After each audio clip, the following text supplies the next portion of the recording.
Marie, comblée de grâce, le Seigneur est avec vous. Vous êtes bénie entre toutes les femmes, et Jésus, votre enfant, est béni. Olá a todos, sejam todos muito bem-vindos novamente ao nosso novo encontro hoje, para darmos continuidade aos estudos, sobre a Palavra de Deus. Antes, vamos fazer um momento de oração, pedindo ao Divino Espírito Santo a iluminação, a força do entendimento e a melhor forma de transmitir as palavras de nosso Deus. Maria, sede da sabedoria, rogai por nós. Muito bem, meus irmãos e irmãs. Nós, na aula passada, tivemos uma introdução geral do conceito sobre a palavra de Deus, as suas várias formas de entendimento, as suas traduções, as suas versões, como também como é constituído a fabricação do Novo e do Antigo Testamento. Dentro do Antigo Testamento, nós vamos entender que temos o principal deles, que é o Pentateuco. Um conjunto principal do Antigo Testamento é o Pentateuco, no qual nós nos estamos dedicando ao primeiro, que é Gênesis. Gênesis é o livro que vai trazer, na verdade, uma resposta às indagações sobre as nossas origens. Sejam as nossas origens enquanto humanidade, sejam as nossas origens enquanto povo. Nesse contexto, Gênesis vai ser subdividido em duas partes. A primeira parte, que foi o fruto maior do nosso estudo anterior, exatamente até o capítulo 11, que é exatamente a porção ou a história da origem ou da criação. Da origem do homem, da mulher, da humanidade, do mal, enfim, a origem de toda a base humana antropológica. A segunda parte, agora, nós vamos começar com a história dos patriarcas. Então, do capítulo 12 até o capítulo 50, nós vamos abordar a porção de Gênesis, que é exatamente a origem dos patriarcas. E aí é interessante voltarmos ao conceito de gênero literário. Como nós vimos na aula passada, o gênero literário é importante para que a gente possa compreender a forma, o formato, o jeito que o autor quer transmitir uma determinada mensagem, um conteúdo. No caso específico da primeira parte, nós tivemos narrativas. Então, foi uma forma narrativa de contar histórias, de contar, de transmitir uma mensagem, tendo como foco principal partir para a mensagem de um Deus criador e um Deus que busca a sua criatura para fazer uma aliança. Nesse segundo momento, nós vamos ter também um gênero literário específico, que será um recorte de várias partes, de várias tradições, de várias famílias, de vários povos, de várias comunidades. E é importante nós termos essa visão. Imagine essas histórias sendo contadas num período de tempo ao redor de uma fogueira. Às noites, ao redor de uma fogueira.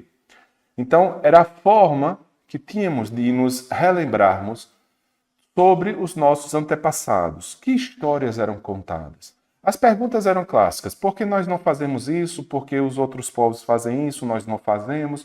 Por que nós agimos assim?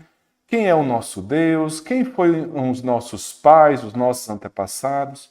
E aí, a forma de escrita continua sendo agora uma narrativa, mas não uma narrativa histórica como nós temos hoje em dia, quando, por exemplo, vamos assistir um jornal ou ler um jornal, uma revista, uma coisa assim. Não é algo relatado aos seus mínimos detalhes, mas principalmente as mensagens principais. E nesse contexto, esse formato novo que vai acontecer de narrativa é um gênero literário chamado de toledote. Toledote vai exatamente significar o início de uma transição textual, no qual muitas vezes na Bíblia isso vai ficar, na nossa versão em português, vai ficar não tão aparente, mas que na versão em hebraico ela vai sempre ser marcada, né? Então, Toledote vai nos transmitir o início de uma contação de um texto narrativo sobre uma determinada figura, um determinado personagem importante para a história do povo. Essa personagem, ou cada uma dessas personagens, vai ter qualidades, né? Vai ter virtudes, mas em contrapartida também vai ter vícios e terão erros cometidos contra os seus próximos, como também contra Deus. Mas mesmo assim, Deus permanece à busca da criação, da sua criação, em busca da união com o seu povo, com os seres humanos. Então, o Toledote, nós vamos ter várias versões de Toledotes, né? Teremos aí o principal, o primeiro Toledote, é o Toledote de Abraão, né? Então, Abraão, ele vai contar uma história importante sobre esse personagem, que é o personagem mais importante dentro dessas primeiras leituras, e principalmente para o povo todo, né, de Israel, para todo o judeu, até mesmo os dias de hoje, como também para nós cristãos, que também ele será nós somos também gerações desse personagem. Teremos na sequência alguns outros Toledotes, entretanto, vamos destacar os outros dois mais importantes, que vão ser exatamente o Toledote de Isaac e o Toledote de Jacó. Então, esses três fazem a tríplice dos ancestrais importantes que carregam aí a base primitiva da fé em Deus. Então, é o Deus de Abraão, Isaac e Jacó. O Toledote, ele vai dar um início de transmissão dessas mensagens. E aí falaremos inicialmente desse rapaz chamado Abraão, que na verdade a Bíblia nos conta que ele não se localizava, ele é estrangeiro, ele não é da região de Canaã, ele não é da região do Egito, ele é de longe, é de uma cidade chamada Ur, né? Então ela é uma cidade longínqua e que começa exatamente a sua transmissão, sua mensagem, sua convocação por Deus para que ele possa vir em busca de uma terra prometida.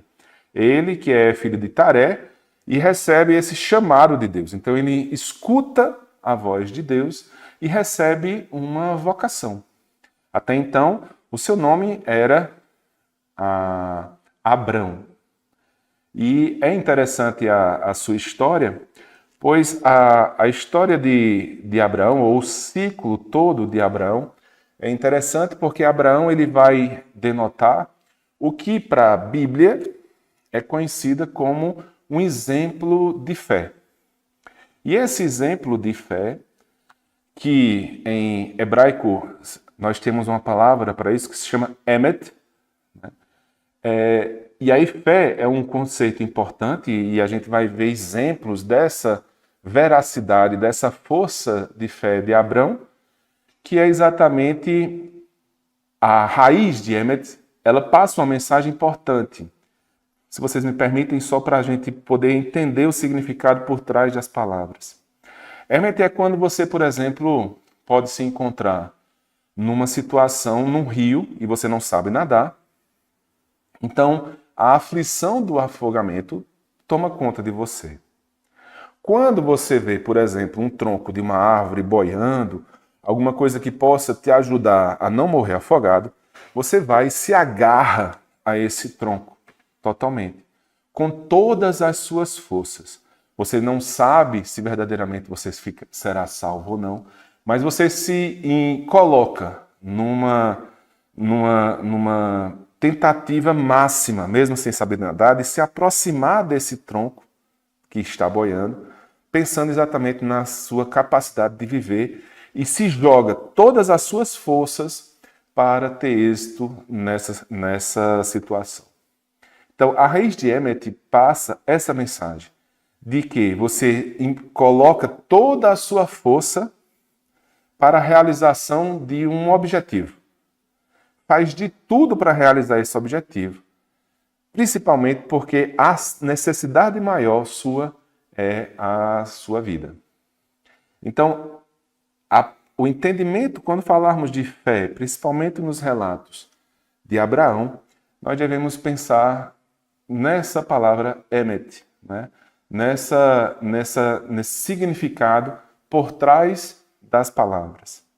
E aí é interessante, e eu convido a cada um de nós a fazermos uma leitura rápida sobre um pouquinho do trecho da vida de Abraão, que vai exatamente pegar do capítulo 12 até mais ou menos o capítulo 25. Então, teremos aí em torno de 13 capítulos contando uma história de um dos patriarcas mais importantes do Antigo Testamento, que exatamente vai nos ensinar muito sobre a questão do que seja a fé. A história de Abraão começa exatamente com uma promessa, né, um chamado de Abraão, quando Deus exatamente diz a Abraão para ele deixar a sua terra, né, a sua família, a casa do seu pai e ir para a terra que ele vai te mostrar.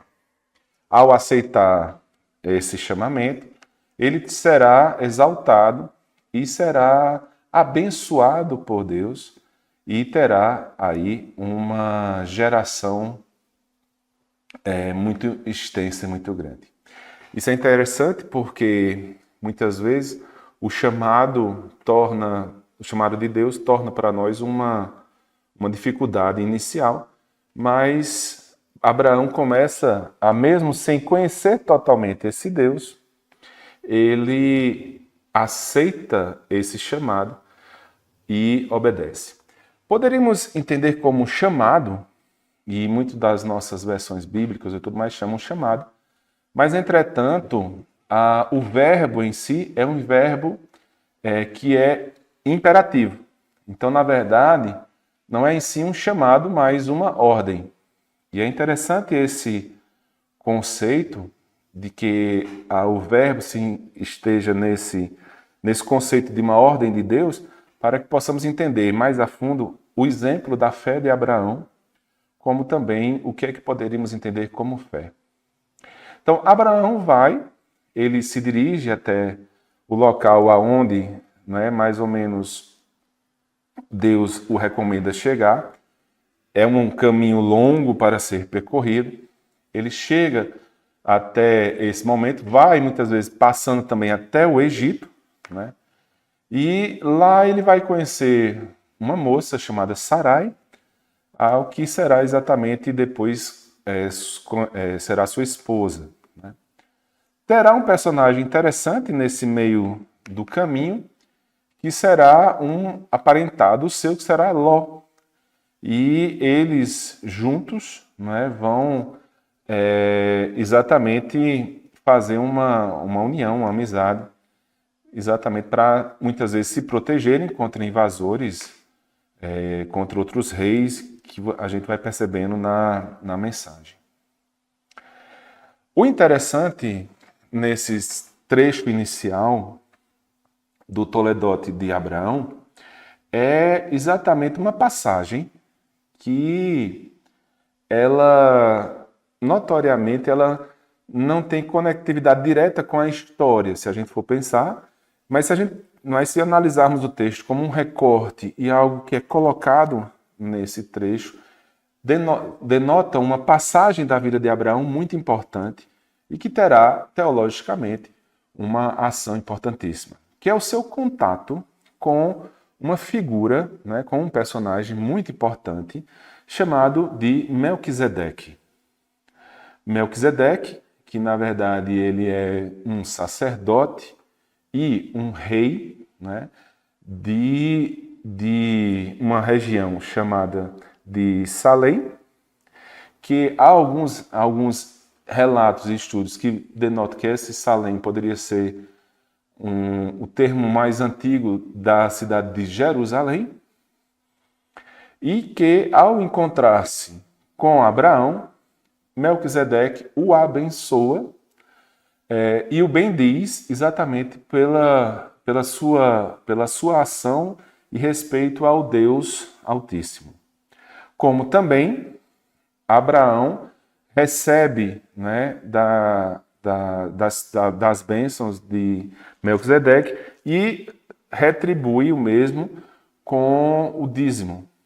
Isso é interessante, pois mostra, né, nesse contexto, que Abraão ele tinha uma atitude para com Deus, no caso, já que Melquisedeque era tanto rei quanto sacerdote, uma ação concreta para com a divindade e principalmente um hábito de ajuda e de reconhecimento das graças recebidas por Deus, e aí, na verdade, o retorno, né, com o dízimo para Melquisedeque. Esse é um texto muito interessante, pois o Novo Testamento, né, e os pais da igreja vão ter uma graça espiritual, uma graça do Espírito Santo, tendo um sensus pleno, aí percebendo uma ação sacerdotal, não levítica, como a gente vai ver que é das origens já dos filhos de Jacó, mas uma forma diferenciada de sacerdócio e de reinado, a qual, em Hebreus, vai se fazer uma relação com o sacerdócio e reinado da pessoa de Jesus Cristo e como a nossa igreja também percebe o sacerdócio até os dias de hoje como um sacerdócio à semelhança do sacerdócio de Melquisedeque. Após esse relato, volta um toledote natural, e aí a gente percebe um outro enredo, né? uma outra história, que é exatamente quando Abraão ele vai receber, né, mais uma vez, a renovação do processo de aliança com Deus, no caso, Abrão. Né? E há uma discussão importante, porque a palavra Abrão, se formos analisar no hebraico, é Avram. Né? Av, em hebraico, é pai. Então, seria mais ou menos algo como um grande pai, um pai bom, o seu pai, o meu pai, o nosso pai. Seria um pai, né? Um pai exemplar, um pai digno. Só que Abrão não tinha filho com Sarai. Então, é uma das características das queixas de Abrão, era exatamente de que como eu poderia ser uma pessoa agraciada com uma grande geração se eu não tenho nenhum filho. Né? E a sua esposa, Sarai, não podia também conceber. Né? Era estéril.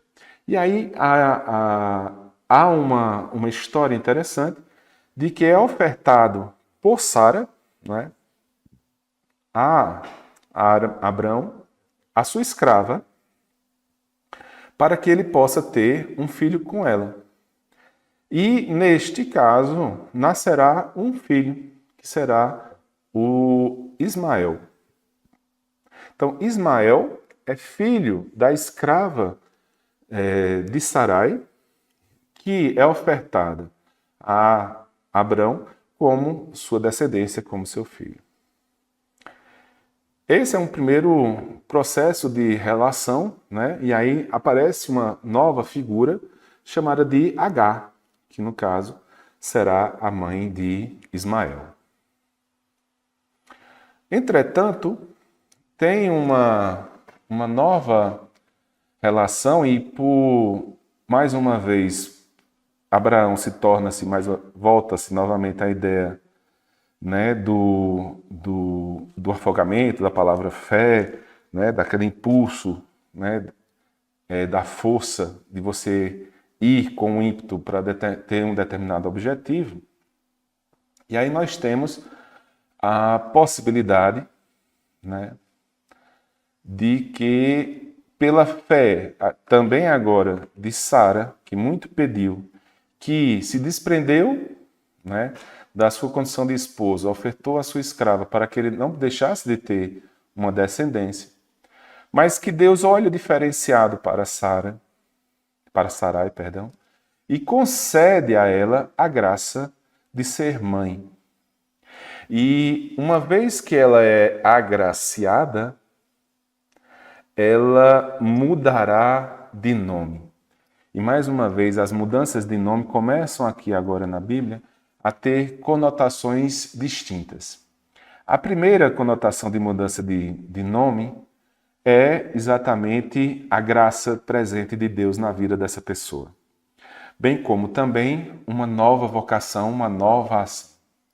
Então, quando Sarai é agraciada por Deus pela sua demonstração de fé e pela sua demonstração de desapego e amor ao seu esposo, ela receberá a graça de ser mãe.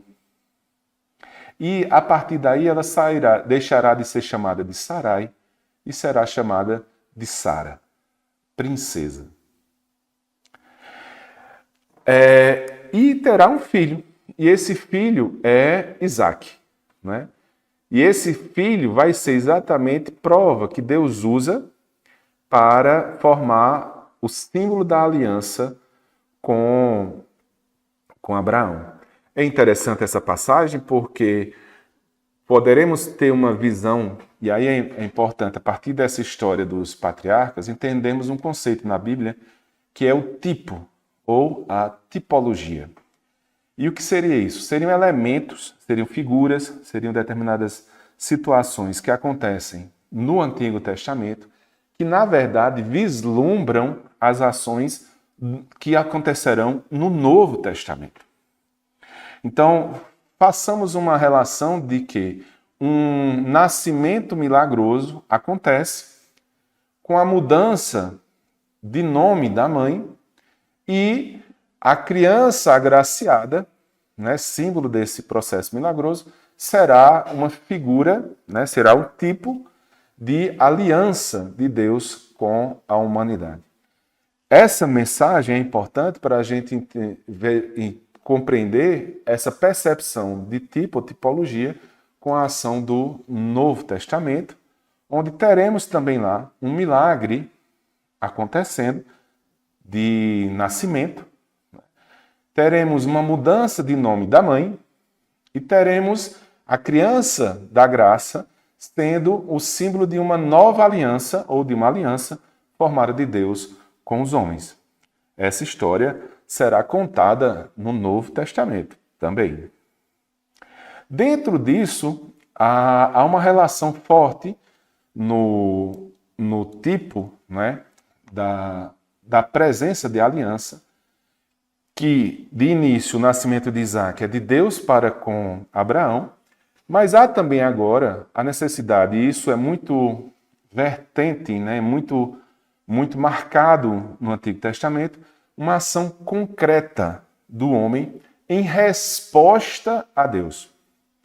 Então, a revelação de Deus sempre imputa do ser humano um retorno com uma ação concreta. E a isso vamos entender também como fé, como marcação de fé. Então, Deus se revela e o homem tem uma resposta de fé.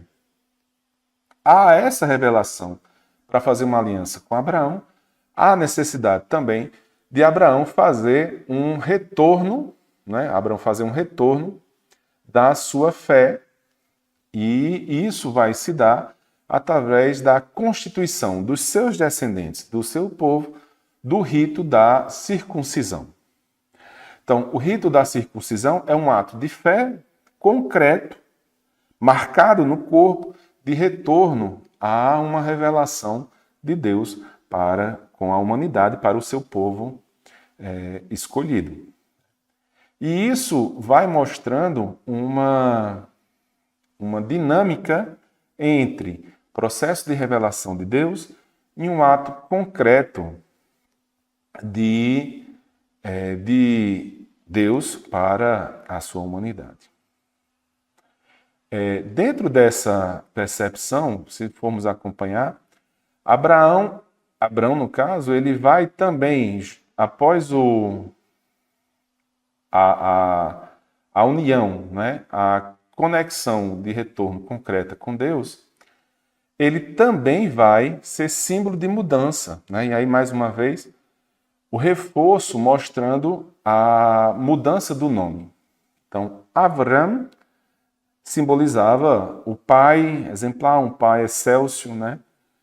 E quando nós temos agora, Deus faz uma aliança concreta com Abraão, ele faz uma mudança de nome de Abrão, que era de Abrão, passa para se chamar Abraão. Em português, há um acréscimo de uma vogal, né? No caso, no nome de Abraão, e nós não conseguimos ver a beleza desse processo de mudança nominal. Na verdade, o nome de Abrão em hebraico é Avram. Quando ele recebe o nome, ele muda o nome para Avraham. Esse final é uma consoante, né? É uma consoante que, para quem estuda o hebraico mais profundo, ela vai ser o re. Essa consoante re, que em algumas palavras, isso em inglês, por exemplo, seria o H, né? Então, algumas bíblias em inglês vão apresentar o nome de Abraão com H, né? Então, esse H, na verdade, seria uma marca, é como um selo. É como, por exemplo, o meu nome é Danilo, então, se eu quiser, eu brinco com minhas meninas e tal, então a minha letra é a letra D, né? A minha menina, que se chama Alice, a letra dela é A. Então, esse H, esse re, é a letra de Deus. É uma tradição, então você colocando esse H a mais, significa que Abrão recebe uma marca, um selo da presença real de Deus na vida dele. E ao receber essa presença real, ele muda o seu nome também. E aí ele vai ser chamado de Avraham, o pai de um povo que era conhecido no Antigo Testamento de Araham. E esse povo era um imenso povo que dominava boa parte, que dominou e foi dominante da região de Canaã, da parte principalmente da região, se a gente dividir a região, né, em 3 partes, né, de Israel, que é o reino do norte e o reino do sul, depois a gente vai entender isso melhor. Eles dominavam todo o reino do sul e uma parte mediana da região de Canaã. Então era uma grande população, era um grande povo. Então Abraão, será então conhecido como o pai de um grande povo, de uma quantidade imensa de pessoas. E aí a Bíblia remete a isso como Abraão, o pai de muitos, né? Ou seja, de um grande povo constitutivo. E após essa união, e isso é interessante, chegamos numa passagem do Toledote de Abraão mais significativa, né? Que é, aí sim, de prova máxima do processo de fé de Abraão, que é quando existe um trecho, mais ou menos no capítulo 22, né? Ele vai ser do capítulo 22, do versículo 1 ao versículo 19, quando Abraão vai participar de uma cena, né, que é exatamente o sacrifício de Isaac. Então, esse momento, ele é, como vocês podem ter lido, e eu convido, se vocês não leram esse trecho, seria muito importante para que nós pudéssemos entender a passagem em si, né? Então, se você não fez isso, faça isso um tempinho agora. É um trecho rápido, são poucos versículos, um instantezinho você lê e volta para cá, tá bom? Então, voltamos. Texto muito bonito, não é? Às vezes a gente pode ficar com uma dúvida aqui ou lá, mas vamos procurar entender agora o que está por trás das palavras.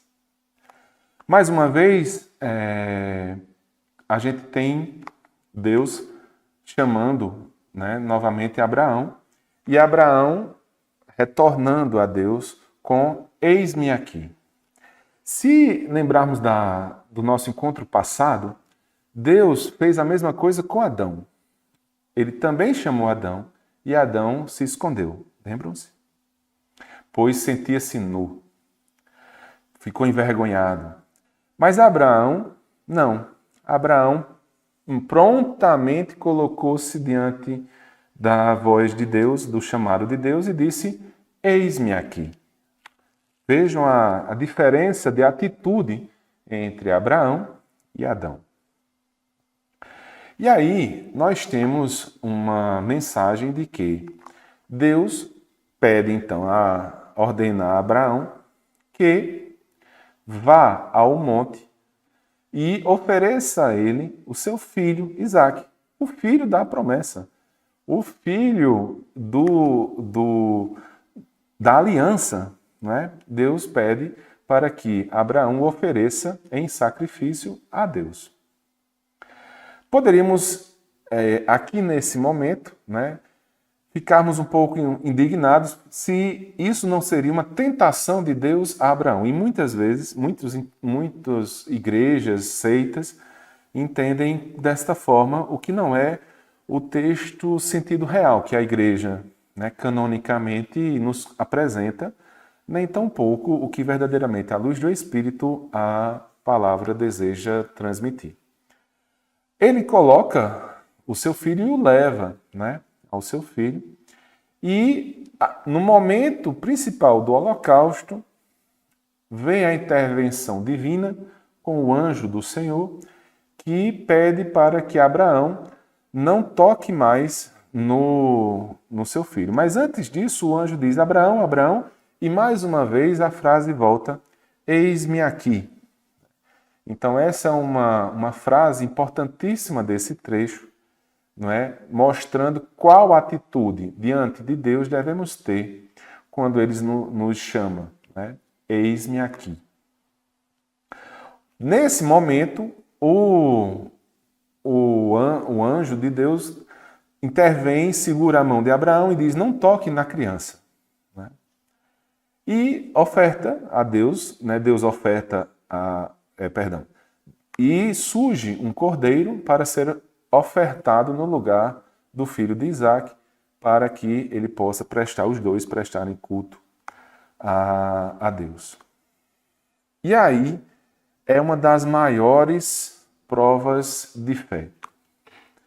Primeiro contexto é que o que acontecia nesse período aqui de Abraão?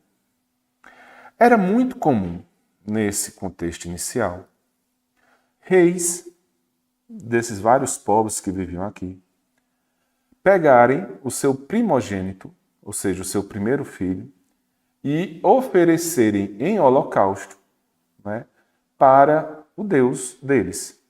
Né? Então isso era uma prática corriqueira. Muitas outras também faziam holocaustos de pessoas, como até mesmo aqui na América, né? Os incas, os astecas, faziam também sacrifícios de pessoas humanas aos seus deuses. Então, essa prática era costumeira, seja em determinadas religiões, naquele momento lá, seja também uma prática corriqueira pelos reis. E por que eles faziam isso? Eles faziam esse holocausto para que Deus, né, os retribuísse, tendo eles um bom reinado. um reinado vitorioso sobre os seus inimigos, uma descendência forte também, né? Ou seja, para que eles tivessem a proteção do Deus e tivessem a ação do Deus. Os holocaustos eram uma ação do ser humano em oferta a Deus, solicitando uma troca. Então, o primeiro ponto dessa história é que o Deus de Abraão é um Deus que valoriza a vida. Porque veja que ele não aceita o sacrifício da sua criação. Ele não aceita a morte do homem como oferta para ele. Então, é um Deus que valoriza a vida. Segundo o aspecto importante que mostra essa passagem é a pronta obediência de Abraão. Não é Abraão que vai, como todos os outros reis e povos e religiões da sua época, ofertar Isaac para ter aí sim uma descendência. Ele não faz isso porque ele já tem fé que isso acontecerá, que ele terá uma boa vida, ele terá uma grande descendência, pois isso já lhe foi prometido e já lhe foi acordado com Deus. Ele não tem dúvida disso. Então ele não oferta Isaac a pedido disso, como era corriqueiro se fazer naquele momento. E até é comum que se fizesse, talvez, né? Mas Abraão age diferente. Mas, mesmo não sendo Abraão, sendo um comando de Deus, mesmo parecendo contraditório, Abraão não se nega ao comando de Deus, à ordem de Deus, ao desejo de Deus. E mesmo isso lhe causando possivelmente um sofrimento interno, ele o faz porque, se é a vontade de Deus, eu devo fazer, independente da minha vontade. Esse é um ponto forte aqui, da mensagem, né, do retorno de Abraão. E aí, nesse momento, vai se fechando o toledote de Abraão. Quando, na verdade, esse ato de Abraão mostra verdadeiramente o que é ter fé em Deus. Por isso, Abraão é conhecido como o pai da fé. Se percebermos nesse toledote, o que é fé? Fé é a obediência à vontade de Deus.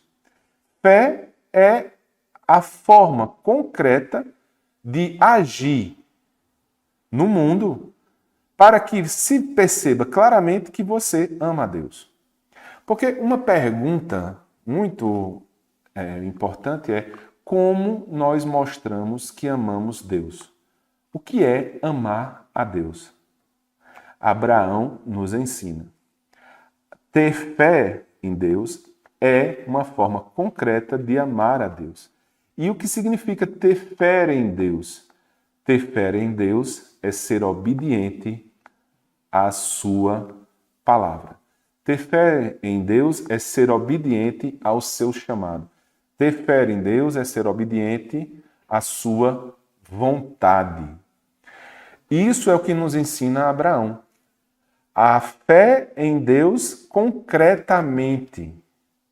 Então, se eu faço a vontade de Deus, eu tenho fé em Deus e isso é a prova de que eu amo Deus. Uma pessoa no Novo Testamento também fará isso. Pois ele mostrará e ele dirá claramente que aquele que tem fé obedece à vontade do Pai. E aquele que ama a Deus tem fé em Deus. Então, Abraão mostra verdadeiramente o significado de fé e amor a Deus. A obediência. Eis-me aqui. Em contrapartida, Abraão joga, nesse contexto agora do início dos toledotes, o início de Gênesis, quando da criação Adão mostra que não tem obediência à palavra de Deus, obediência ao desejo de Deus. Então, mesmo vendo Deus, convivendo com Deus, Abraão não tinha fé em Deus. Adão não tinha fé em Deus. Adão não amava a Deus. E todo o processo agora dos toledotes é fazer com que as várias formas e as dificuldades do dia a dia nosso, vai fazendo com que muitas vezes a gente vá se distanciando dessa vontade de Deus, mas que mesmo assim Deus continua nos chamando ao amor, à obediência à sua palavra. Esse é o grande, talvez o trecho mais bonito e mais significativo de todo o livro do Gênesis. A forma verdadeiramente de ter fé e amar a Deus, e por isso Abraão é o pai da fé. Mas a igreja também tem, pela graça do Espírito Santo, uma leitura canônica e uma forma também dos pais da igreja de entender que, mais uma vez, essa cena representa uma tipologia, um tipo de um evento que será marcante e definitivo, pois nada no Antigo Testamento é definitivo, mas ele será a marca, né? Será um indicativo do que virá e será aí sim definitivo. Alcançará a sua plenitude no Novo Testamento. É uma tipologia de um evento que será verdadeiramente de como ter fé, de como amar a Deus e de como verdadeiramente fazer o sacrifício perfeito a Deus. Ou seja, no Novo Testamento, essa cena, essa estrutura voltará com um tipo explicativo do que era previsto já nas Escrituras, como assim fala também o Novo Testamento. Muito bem, visto então o ciclo de Abraão, vamos agora começar de uma forma mais dinâmica o restante do texto até boa parte antes da história de José, né, que aí seria uma terceira etapa, né, vai finalizar o ciclo, né, o Toledote, e vou destacar dois principais, que é exatamente Isaac e Jacó. Nesse novo enredo de discussão, esse Toledote de Isaac e Jacó, Isaac no caso, já sendo filho, né, o filho de Abraão, começa agora a ter contada a sua própria história, a sua própria descendência e os seus feitos e atos. Que terá posteriormente, lá na frente, um filho que será o Jacó. Né? Então, Isaac, ele nasce desse milagre, né? E vai continuar a sua caminhada. Né? E nessa caminhada, ele vai passar por vários processos, né, de vida, de atos. Muitas vezes, alguns atos podem ser estranhos de início, né? Pois existe uma dinâmica diferenciada que o autor coloca para a gente várias circunstâncias do nosso próprio dia a dia, pelo menos dos dias a dias, não necessariamente dos atos em si, mas de situações que nós vivenciamos, né? De como nós apresentamos as várias dinâmicas no processo de estarmos aí num processo de vida, né? Um dado interessante é que tudo começa com um sonho, né? E é primeiro relato de, além da presença do anjo, né, que é uma figura literária interessante, um artifício literário interessante, para mostrar uma situação que vamos chamar de epifania, né, que é uma ação mostrando a presença de Deus. Né? Então isso vai se tornando mais concreto. Nesse ponto na história de Isaac, né, ele tem, né, aí o seu filho Jacó, e Jacó ele vai ter como um processo de revelação agora uma comunicação através de um processo de sonho. E isso é interessante porque isso vai ser mostrado muitas vezes, né, essa relação do sonho, né, como forma de ação também de comunicação de Deus, né, de intervenção divina no mundo. e teremos um grande sonhador no Antigo Testamento, mas que também, coincidentemente, teremos um sonhador muito importante no Novo Testamento. E a ideia do sonho se torna também aqui presença real, um tipo, né, da ação de Deus na nossa vida. Então, a forma da presença do anjo do Senhor, ou seja, a manifestação do sonho do anjo do Senhor, um recurso literário interessante para mostrar a presença de Deus numa ação concreta na vida da pessoa, como também a figura, né, o registro de sonho também será nisso. E é muito interessante que você fique com a pulguinha na orelha, quem será essa pessoa que terá uma mensagem por ação de um anjo do Senhor em um sonho no Novo Testamento? Quem será essa pessoa? Mas aí a gente vai ter a continuidade da história, né, de Jacó. E Jacó, nesse sonho, ele vai em busca, né, de ter mais êxito na vida, de ter grandiosidade na vida, no sentido até mesmo de trabalho, né, de construção real, de formar tesouros, de casar, de fazer isso, de fazer aquilo.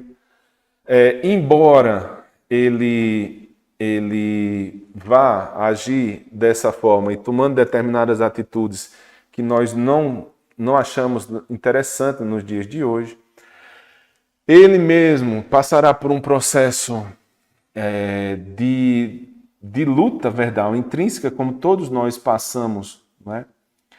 de luta interna, né? com o nosso eu representado aí numa luta na qual ele é ferido e ele começa a ter uma deficiência física. Mas mesmo assim, mesmo tendo atitudes estranhas, ele apresenta uma conectividade e uma reatividade ao chamado de Deus na sua vida. E aí, tanto Isaac quanto Jacó são também patriarcas importantes, pois mostram que, mesmo na nossa vida e no nosso dia a dia, nas nossas tribulações, e aí eu convido todos a continuarem nessas histórias, porque são histórias muito enriquecedoras, né? Mas sempre lembrando de entender essas histórias dentro de um contexto de 2.500 anos atrás, né? E sempre já começando a aprender o que Deus deseja que nós aprendamos com essas mensagens. Um fato importante é a descendência de Jacó, né? E aí a formulação definitiva para uma grande resposta do povo, que era de onde viemos, né? E por que existem todos esses povos. Então essa resposta é dada exatamente pela descendência de Jacó, né?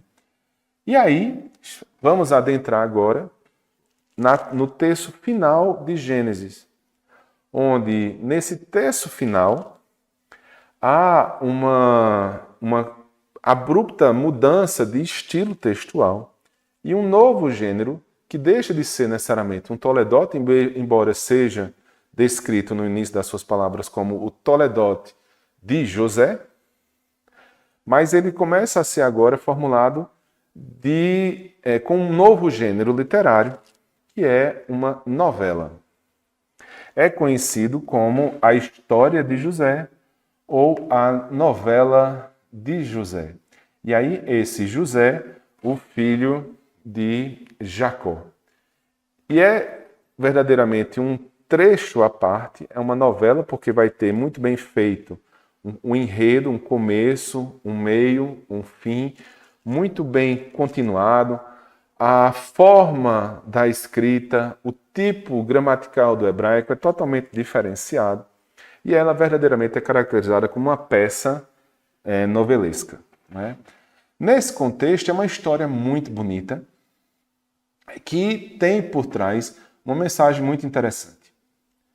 Eu convido, então, é um trecho finalzinho de Gênesis para que cada um de nós pudéssemos fazer um pouquinho dessa história de José, que começa no capítulo 37, vai até os 50.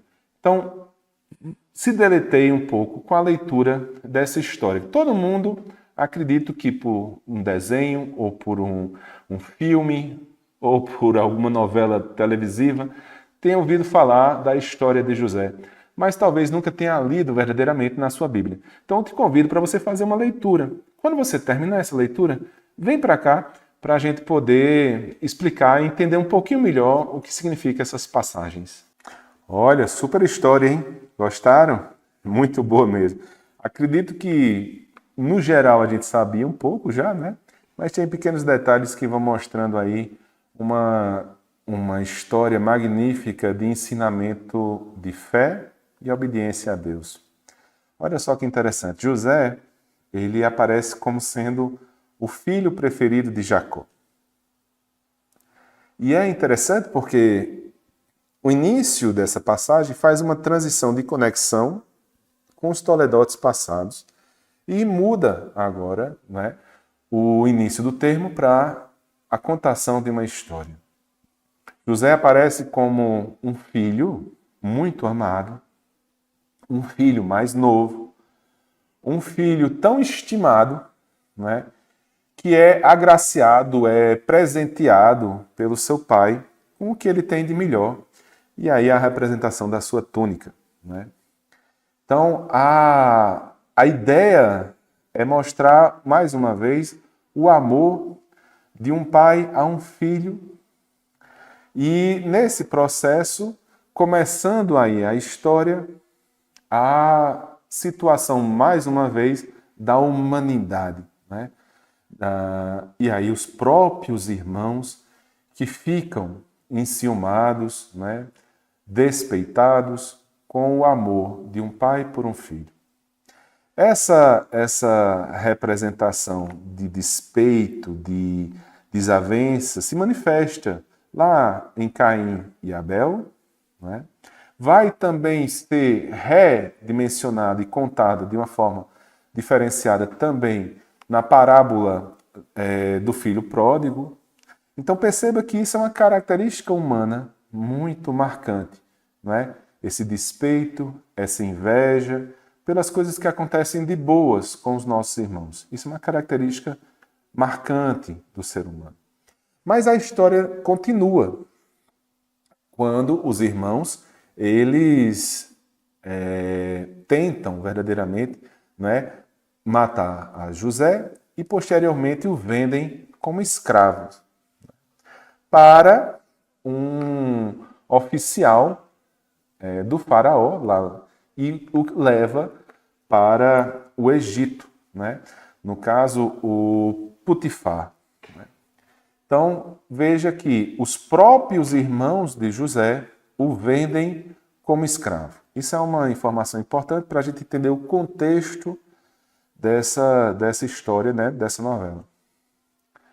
Então, o vendem como escravo, mas mesmo escravo, mesmo tendo sido traído pelos irmãos, mesmo numa terra estranha, e mais uma vez a história sempre fala da Bíblia de estarmos num local estranhos, né? Perdão, como estranhos, num local estranho que não é nosso. Então isso acontece com José, mas José faz algo que é muito importante. Continua fiel ao seu senhor, no caso, a Potifar. José, ele sofre mais uma vez pela permanência da sua fidelidade ao seu senhor, o Potifar, mas algo prejudicial à sua existência. Não é? Quando ele permanece fiel e não trai o seu senhor com a mulher dele. E ela mente e ele é jogado, mais uma vez, na prisão. Ou seja, ele é punido por, inicialmente, ter sido um bom filho, né? Por obedecer ao seu pai. Depois ele é punido por obedecer e ser fiel ao seu senhor. Ele é preso, né? Gera-se mentiras a seu respeito. Mas mesmo assim, José permanece no seu íntimo uma pessoa pura, uma pessoa obediente, uma pessoa que não se deixa levar pelas contaminações do ambiente. E esse dom dos sonhos e interpretar sonhos de José faz com que ele chegue até os ouvidos do faraó e o faraó o convoca para explicar um sonho que ele teve, que era exatamente aquele sonho das vacas magras e das vacas gordas. Pelo seu dom dado por Deus, pela ação e a presença divina de Deus na vida de José, lembra que o sonho também denota essa mensagem da presença real de Deus na vida de quem o sonha. Então, ele explica ao faraó todo esse processo e, como vocês viram na história, há um grande processo de fartura no Egito e depois um grande período de total miséria em todas as regiões. E isso faz com que, como o faraó foi bem prevenido, ele tenha capacidade de manter o seu próprio povo egípcio, como também de poder alimentar os povos à sua circunvizinhança. Isso capacitou a José, que não era um egípcio, a ser o segundo homem mais importante em todo o Egito. A segunda pessoa, a primeira pessoa abaixo do faraó, a segunda pessoa em toda a importância no Egito. Isso fecha um indicativo muito interessante para o contexto em que se vivia na época, também da estrutura. E por que essa história de José era tão, e até hoje é tão contada pelo povo? Porque nesse período em que temos aí um povo que naturalmente começou a ser escravizado pelo Egito, passou um período grande preso, isso a gente vai ver no início lá no próximo livro, que é o livro do Êxodo, ou seja, um povo que se tornou escravo.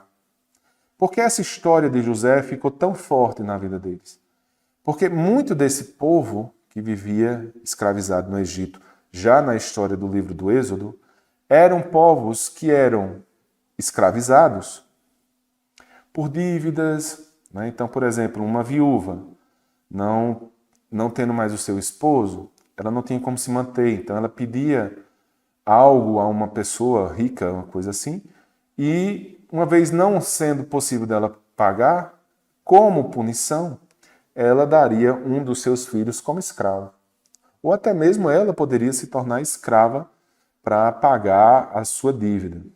Então, e muitas vezes, isso era feito com os próprios povos. Então, assim, do mesmo povo se formavam escravos. E esses escravos eram comercializados. Então, eram vendidos para outra região. Então, ao ler, ao ser contado essa história, as pessoas se identificavam com José. José foi vendido pelos irmãos, tornado escravo pelos irmãos. Mas qual era uma mensagem positiva desse texto para esse povo nessa época aí, do período do início do livro do Êxodo, que foi exatamente as histórias permaneceram fortes e contadas? Que, apesar de tudo, mesmo escravos, se permanecendo na fé de Abraão, Isaque e Jacó, que Jacó era o pai de José, se permanecendo fiéis a essa fé e a esse Deus, Deus se faria presente. Deus se faria presente. E como ele fez com José, aquele mesmo escravo poderia ser elevado em sua dignidade. Então, como José, que era escravo, foi elevado a uma dignidade por ação de Deus, também nós poderíamos ser também elevados, mesmo escravos agora, elevados a uma dignidade de Deus. E isso já faz um link com o livro do Êxodo e faz a continuidade da história. E também era uma das principais histórias que eram absorvidas nesse período. Esse foi o primeiro grande ponto. E aí a marca, mais uma vez, da fé de José. E aí, mais uma vez, a fé é uma forma concreta de demonstrar o amor a Deus, o amor ao seu pai, e o amor que, como a semelhança do amor que José tinha ao seu pai Jacó, ele tinha ao seu Deus. Então ele foi fiel às palavras de Deus. Ele foi fiel e íntegro em todas as suas ações, e Deus se manteve presente com ele. Então essa é também uma mostra da fé de José. E aí a gente chega a uma segunda parte da história da novela de José, que é tão marcante e que torna ele uma figura, um personagem tão importante para o aprendizado nosso no dia de hoje. Que é o quê? Ele tem o contato, né, com os seus irmãos, com a sua família que ora o rejeitou. Tecnicamente falando, não é, pessoalmente falando, humanamente falando, nós daríamos até mesmo, poderíamos até dar razão para que ele os rejeitasse novamente. Porque ele foi traído, não é? Ele foi expulso, enfim. Mas qual a atitude que ele toma? Né? Ele toma uma atitude humana, mas de um humano que tem a presença de Deus. Ele não assume a mesma ação que Caim, ele não assume a mesma atitude dos seus irmãos. Ele assume uma nova atitude, que é a atitude do perdão. Ao perdoar seus irmãos e ao se reencontrar com o seu pai, ele nos ensina como verdadeiramente viver, mais uma vez, a fé em Deus. Vou repetir mais uma vez, se vocês me permitem. A fé em Deus é uma forma concreta de demonstrar amor a Deus. E como nos ensina no Novo Testamento, se Deus é amor, a forma novamente de amar, de José amar novamente, e como ele se reencontra com o seu pai, é uma forma amorosa de mostrar como devemos nos reencontrar com o nosso pai. Então, mais uma vez, José é um símbolo e, por isso, um dos grandes, não necessariamente os patriarcas teologicamente falando, mas um dos grandes símbolos, mas também uma força de fé, amor e lealdade para com Deus, para com os seus irmãos, apesar do sofrimento que eles lhe causaram, e um amor verdadeiro para com o seu pai. Com isso, os escravos, antes do período do Êxodo, que a gente vai estudar no livro do Êxodo, entendiam que, da mesma forma que José permaneceu fiel ao seu Deus, permaneceu amoroso para com os seus irmãos e foi recompensado com a graça de Deus de reencontrá-lo, fazer sua família, ser livre novamente, o Deus da promessa cumpriria e não abandonaria eles em nenhum momento, pois não abandonou José em nenhum momento, e também o libertaria e elevaria eles em dignidade. E assim, eles tiveram a fé e a capacidade de permanecer na esperança do momento definitivo que isso aconteceria. Mas quando isso vai acontecer, o Gênesis termina aqui, e isso continua numa próxima história, no segundo livro da Torá, do Pentateuco, que nós vamos estudar na sequência. Então, chegamos ao fim desse nosso encontro sobre esse primeiro grande livro do Pentateuco, Gênesis. Um livro formado por várias formas de escrita, mas que tem uma grande mensagem. A forma de que nós cremos num Deus criador, num Deus que nos ama, em um Deus que nos quer formar aliança para conosco.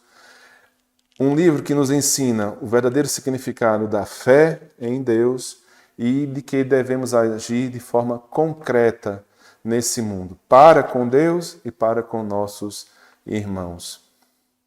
Então, iluminados por essa revelação maravilhosa do nosso Senhor Deus, possamos rezar então pedindo a graça e proteção de Nossa Senhora.